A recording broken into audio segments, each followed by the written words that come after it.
That was Malachem Lelot Latrun, the Nights at Latrun, sung for us by Cantor Zvi ARONI and our accompanist Shlomo Shai. Cantor ARONI, those songs that you sang in the prisons and along the ways to the prisons, how did the British react to the fact that despite the fact that they tortured and imprisoned you, you still continued to sing as a group? They couldn't understand it. They were talking among themselves. I was one of the few who understood English, spoke a little English, understood what they were saying. You're a native of Jerusalem. Yes, but I have taken up English, and because of 7 times being arrested and interrogated and tortured and this, so I picked up, in addition to what I learned in school. They were saying, what are those... Censored word, all right? Yes, doing? We're taking them to the prison and they're laughing. They're not normal.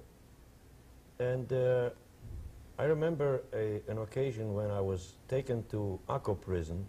That's the Alcatraz. The Alcatraz of Israel, with 5 other friends of mine.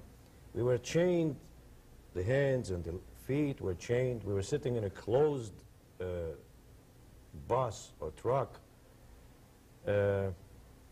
And we were laughing, singing. And the guards, the British guards, they wouldn't entrust us with the Arab or Jewish guards. 2 British sergeants with full ammunition were sitting with us inside. And there were 2 in the front besides the driver, and constantly surveying us. They thought that we have bombs in our pockets or what. And we were laughing and singing, and I took out my harmonica, which I smuggled in, and I played songs, and everybody was as much as we could, as little as we could. With your arms with and arms, chain, and the chain made a little bell, rattle, you know, right. a rattle. And they couldn't understand it. They were red in the face, angry, and puzzled. And this was what saved us, because we kept up the ruach. Hakol cholef im haruach. You kept up the spirit, the ruach. Spirit. Did any of the members ever escape despite all of these precautions? Oh, yes. There were a number of escapes from prison as well as the detention camp. 2 of them I will mention because we are short in time. One was through a tunnel. They built a tunnel and a lot of people escaped. Because this took a genius to erect. The other one, 3 fellows went into the trunk of the car of the Arab dentists who came once or twice a week to Latrun. He was a big shot. Of course, he came into the camp with his car. Nobody was checking on him. The guards let him in and out without anything, and we observed it. And 3 fellows were designated to go to escape. And one day, when he went into the infirmary, the 3 fellows snuck into the trunk, and they were driven by the Arab dentist to Jerusalem, to Migrash Harusim, which was the center of the prison and the investigating departments. But the people could go in and out because the courts were there and everything was free. So they came there and they waited until they heard him close the door of the car, and waited 5 minutes after that, and opened slowly the door and came out and walked out to freedom like nothing. They never found out until Begin wrote the book, the revolt. I don't think they ever found out how these people escaped.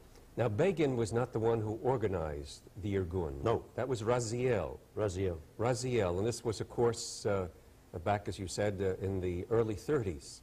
When 1939 came along and the British were fighting the Germans, what was the attitude of the Irgun toward cooperating with the British? We stopped all fighting against the British only because there was a common enemy, Hitler. And we realized that if we were to fight the British while they are busy fighting Hitler, indirectly we would help Hitler. So our philosophy was to cease fire until after the war. And did the British take advantage of your know-how? You told me a story about Raziel and Iraq. Oh, yes. Our commander-in-chief, Raziel, was a great expert in terror tactics, in blowing up things. and other such things. So they made contact with him and asked for his help. What did they need it for? In Iraq at that time, the Nazis were concentrating lots of forces. The Arabs, of course, were cooperating with the Nazis. And the British wanted to blow up many places in Iraq.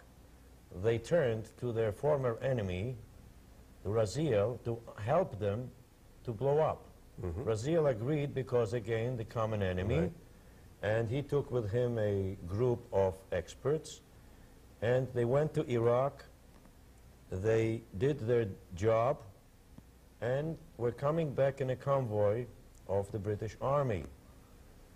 And suddenly there was an attack, an air attack on that convoy, and except for the jeep of where Raziel was, nobody else was hurt.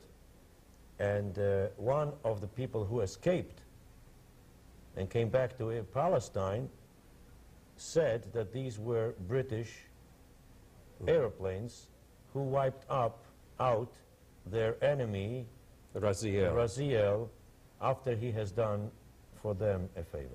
Now, Begin actually was with the Polish Free Forces and came to Israel in that connection. That's right. And after Raziel had passed away, eventually he took over the leadership. That's correct. Would you, in a very brief time that we have left, could you distinguish between you used the word terror several times, and many have suggested that Begin was a terrorist, and what difference is there between him and Arafat?